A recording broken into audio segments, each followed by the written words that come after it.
12 వరకు అయిపోతారండి. మగువా మగువా లోకానికి తెలుసా నీ విలువా, మగువా మగువా నీ సహనానికి సరిహద్దులు కలవా,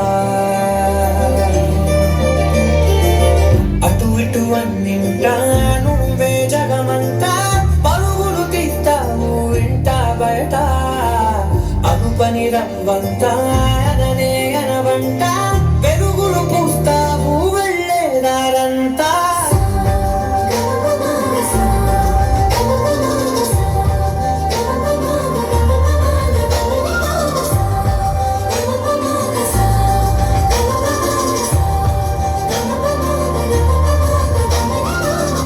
ఒక అమ్మాయి తప్పు చేసిందని తిట్టేస్తా కొట్టేస్తా పొడి చేస్తా అని మనం తిట్టినా కొట్టినా పొడిచినా యాసిడ్ పోసినా అందరూ ఒకలా ఉండరు అనుకునే పిచ్చి వాళ్ళు.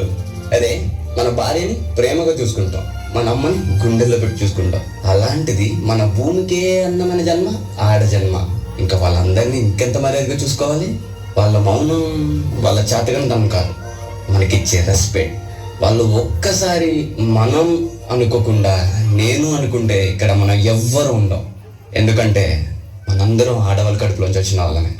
నీ కాటుక కన్ను విప్పారకపోతే ఈ భూమికి తెగవారదుగా, నీ కాటుల చేయి గడలాడకపోతే ఏ మనుగడ కొనసాగదుగా, ప్రతి వరుసలో ప్రేమగా అందుకున్న బంధమా, అంతులేని నీ శ్రమ అంచనాల కందున, ఆలయాలు కోరని ఆదిశక్తి రూపమా, నీవు లేని జగతిలో దీపమే వెలుగునా, నీలగులాలనలో ప్రియమగు పాలనలో ప్రతి ఒక్క మగవాడు పసివాడేగా, ఎందరి పెదవులలో ఏ చిరునవ్వున్నా ఆ సిరి మెరుపులకు మూలం నువ్వేగా.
ప్రతి మగాడి విజయం వెనక ఒక ఆడది ఉంటుంది అంటారు.